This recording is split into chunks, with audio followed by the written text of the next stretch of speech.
Hi everyone, this is the lecture for Wednesday, May 28th, and your discussion question number 3 is due.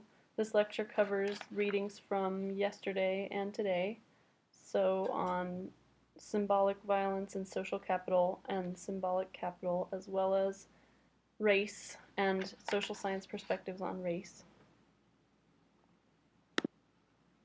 The readings that are covered and related to the content of this lecture are our textbook, English 2013, the Invitation to Social Theory textbook, pages 225 to 233. And for those of you with the Kindle edition, it's the sections on Giddens' structuration, assessing Giddens in late modernity, and the conclusion of this structurationist paradigms chapter.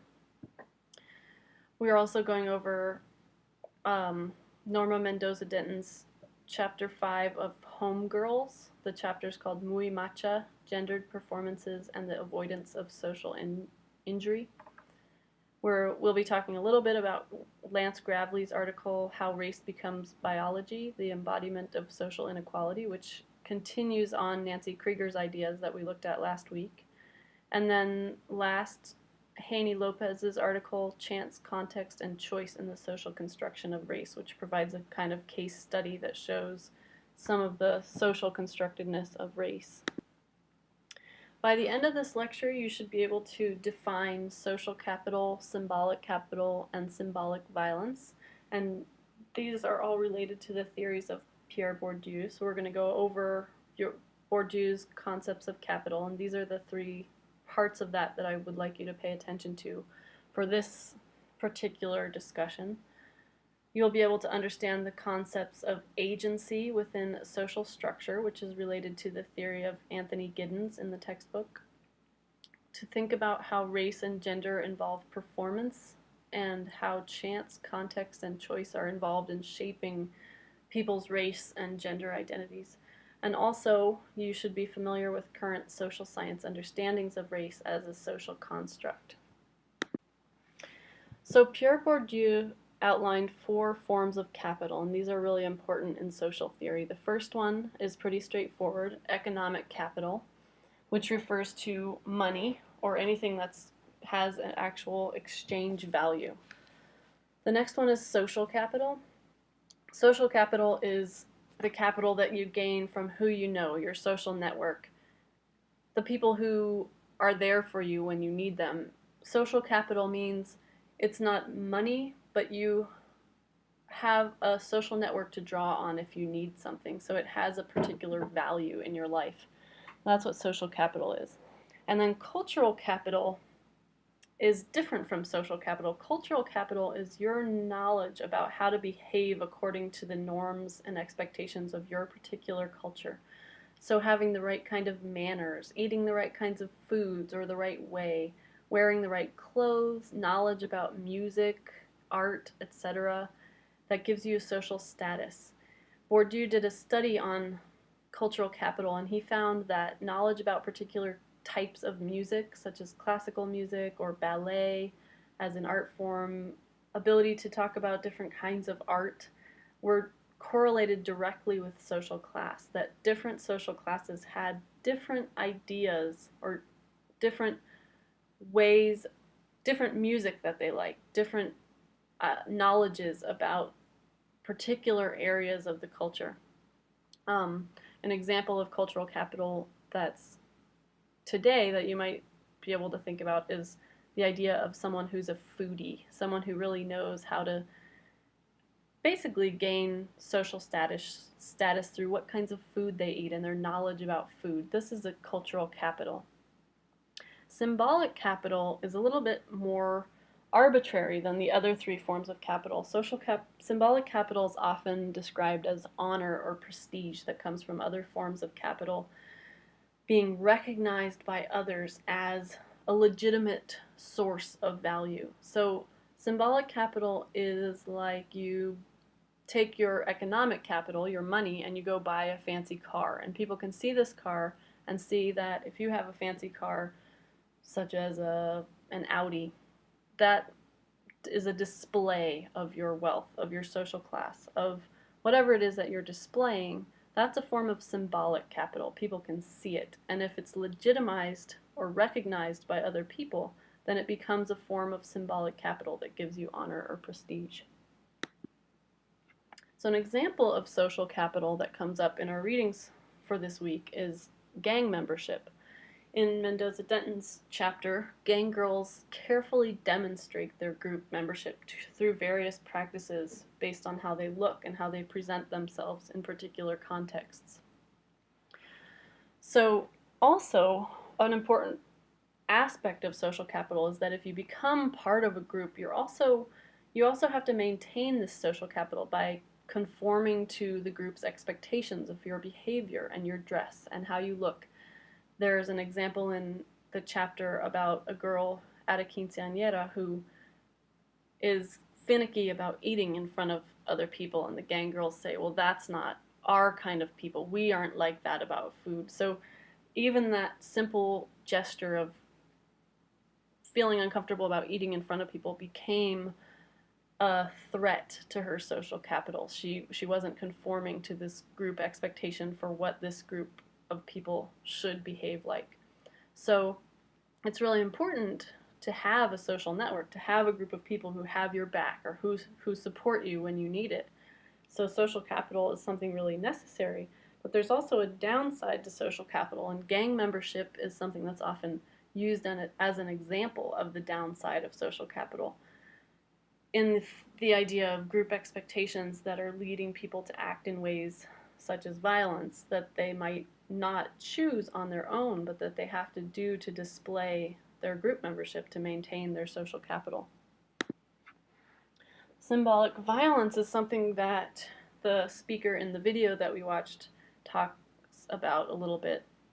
He uses the example of playing Farmville on Facebook, the expectations to play this game that's sort of a waste of time as an example of symbolic violence.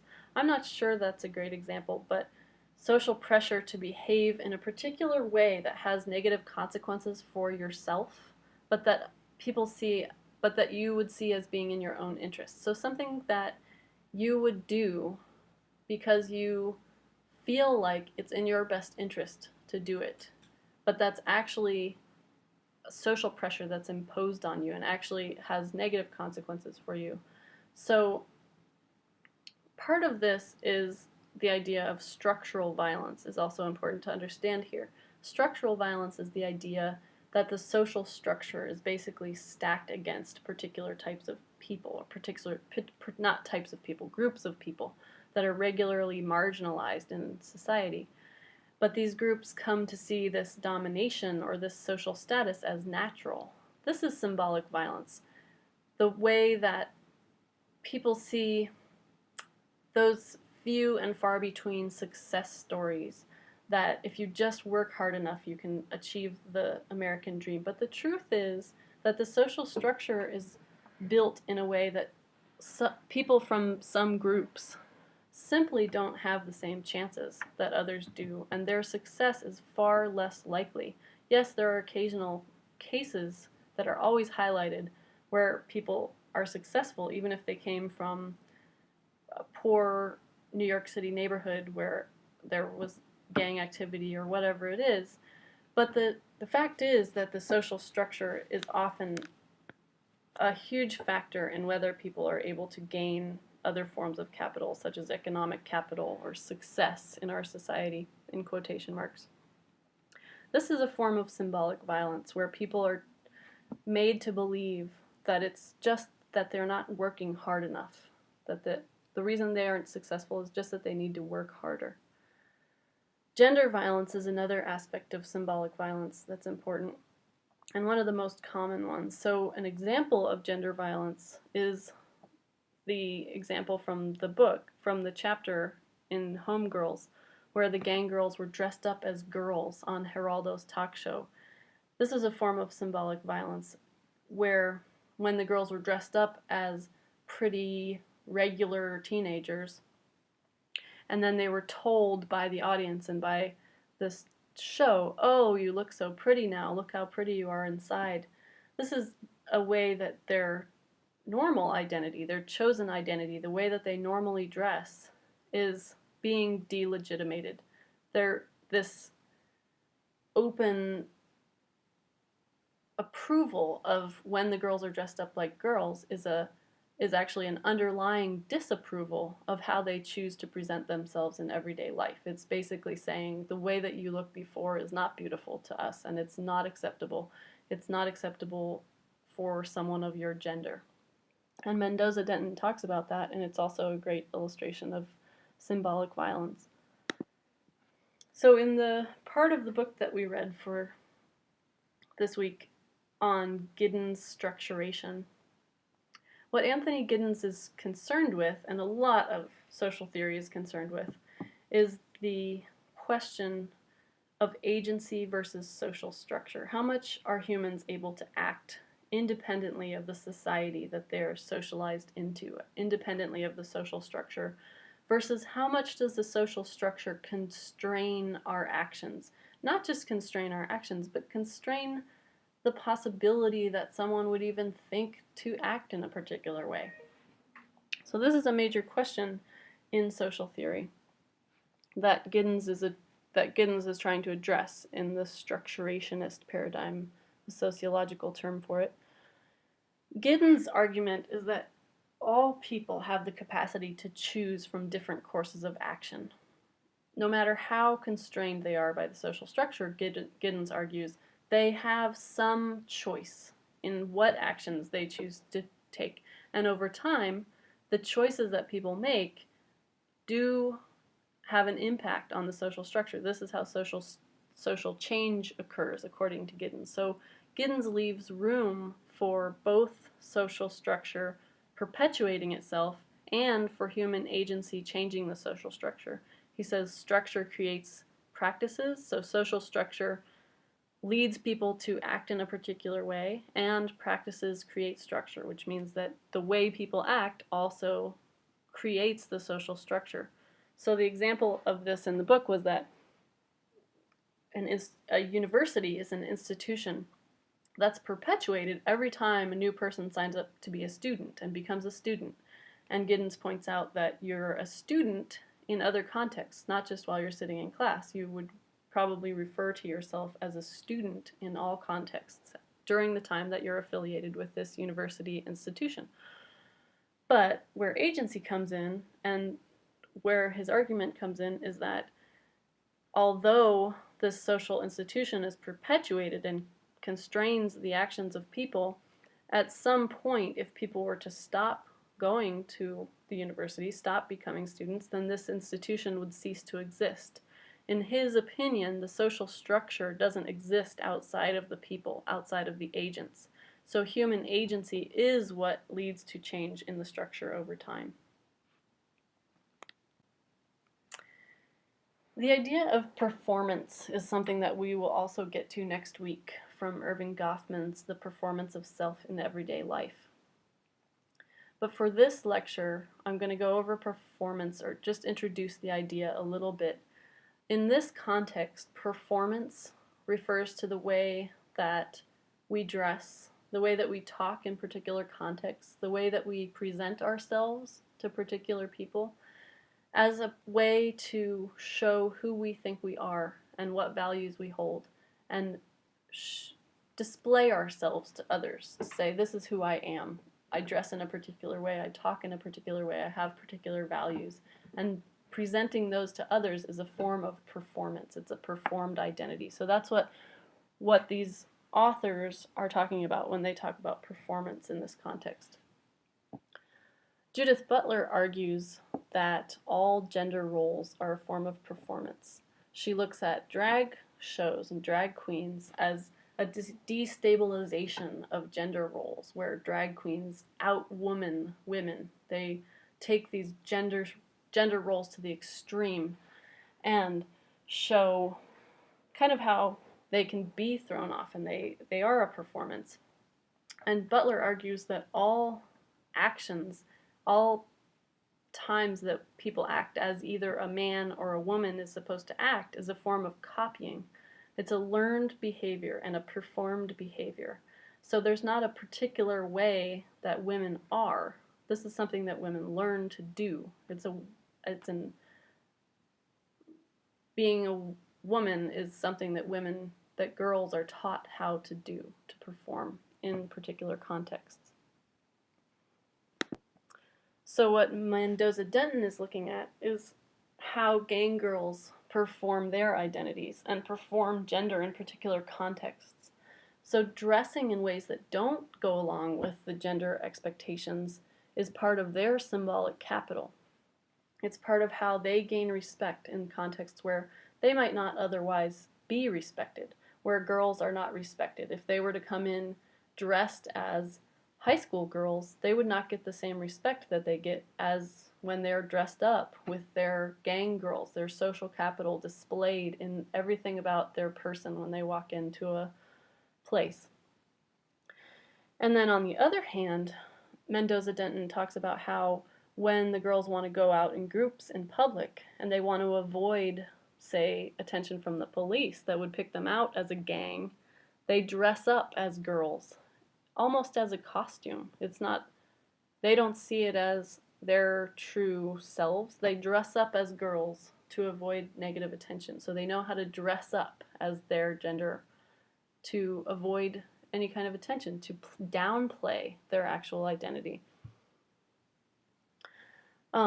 So the question is then, which of these performances is their true identity? Which performance is true to their gender? Is it really when they dress up and do their hair and their makeup and their clothing in the way that's expected of girls, that they're truly being girls, or is there something more socially expected that's going on here? And it's also important to think about how both of the performances that the gang girls are engaged in are constrained by different sets of social expectations. So we can't think when they dress up as gang girls, it's a form of agency, that they're completely going against the social structure. In fact, they are still in line with the social structure in many ways, because in going against a norm, you're still acknowledging the norm. And also, dressing as a gang girl had a very strict set of obligations. There were rules about everything about appearance that made it so that you could look like a member of your group. And so this is also socially constrained. I'm going to talk a little bit about race and biology, and social science perspectives on race and biology, just to give you some background. Biological race, as you probably know, is not an accepted category in social science. It's been debunked, basically, by biological anthropologists, and regardless of what the scientific debate is, this is still considered true. Biological race is not recognized as an accepted category in social science. There's more variation within groups than between them genetically. They've found that in evidence from DNA that most physical variation, about 94% of genetic variation, lies within so-called racial groups, not between them, and that conventional geographic racial groupings differ from each other only in about 6% of their genes. So also, throughout history, there's been contact between different groups, and genes have flowed across populations, creating a lot of different variation that is within groups and between groups, but there are no groups that can be genetically defined. So also, the social science perspective, or biological anthropologists argue that skin color doesn't predict other traits. Sometimes they may be related to each other, but skin color doesn't go along with a particular nose size or shape or a particular kind of hair. There's more variation within each group than there is across groups. You can't put these things into particular categories. So in social science, race is viewed as a social construct. Race is considered as a social construct. It's not merely dismissed out of hand. We can't pretend that all people are the same, that all people's experiences are the same. That doesn't work. It doesn't make sense in our current society. So being able to consider the impacts of race as a social construct are important. Historical concepts of race have always carried more meanings than physical difference. Race has always implied more than simply looking different. Historically, different races were considered to be more disease prone, as Keith Wailoo has shown in his writings. They were constructed as inferior in many different ways, and this has been completely thrown out. This is completely incorrect. All of the science, supposed science that this was based on, was completely an invention from the 18th century that was actually a mechanism of social control, a way of justifying some groups having perpetual low status while others had access to wealth and power. Present-day inequalities between so-called racial groups are not consequences of biological inheritance, as they are sometimes framed to be, such as increased rates of diabetes or increased rates of high blood pressure or other health outcomes that are represented in greater numbers in particular groups are painted as part of their genetics, but actually they're products of social circumstances, of the structural violence, the fact that the agency of some groups is constrained. So Gravely, in the article that we read, argues that race becomes biology in two ways. He argues that we shouldn't dismiss the biological connection with race, but that we're looking at it backwards, basically. So the two ways that race becomes biology are, one, as we saw in Nancy Krieger's article on embodiment, the experiences of racism and of structural inequality lead to biological outcomes, such as the health outcomes that I just mentioned, increased disease and poor health outcomes, and other increased violence and other things that go along with social conditions that people have a really hard time breaking out of, because since the 18th century, things have been set up in a particular way. And then the other way that race becomes biology is that these different health outcomes influence scientific inquiry. So if a study finds that one racialized group has higher rates of diabetes, then science, the way it's reported, makes it sound like, well, obviously there is something biological behind race, and it influences the science. It influences the scientific questions that are asked in future studies. And the reports on these studies influence the public's perceptions. So when people read an article that says there's higher rate of diabetes in this particular group, without qualification of why that is, without understanding of why that is, it's easy to say, oh, well, then there must be difference. This must be proof of racial difference. And this isn't the case, but this is how Gravely argues that race becomes considered biology, is in these two ways.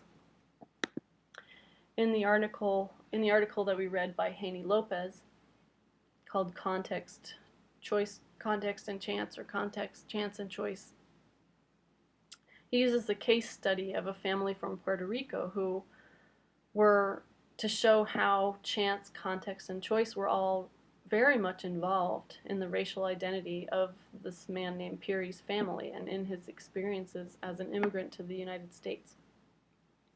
The experience of choosing one's race based on life experience, social goals, and how one's defined by others will come up later this week also in the story about Sandra Lang that we'll watch on Friday. And you should be thinking about some of these same themes as you watch that video. So for the discussion question this week, I want you to think about how Haney Lopez's story about Puri and his family's choice of what race they were going to be when they arrived in New York relates to the gender performances of the gang girls in Mendoza-Denton's research, and how these girls are performing different gender identities in different contexts. You should be able to consider the ways that social capital and symbolic violence come up in each of these stories, and also you should be able to consider Giddens' ideas about agency and social structure in relation to the behaviors and consequences and expectations of social roles that are experienced by people in these stories.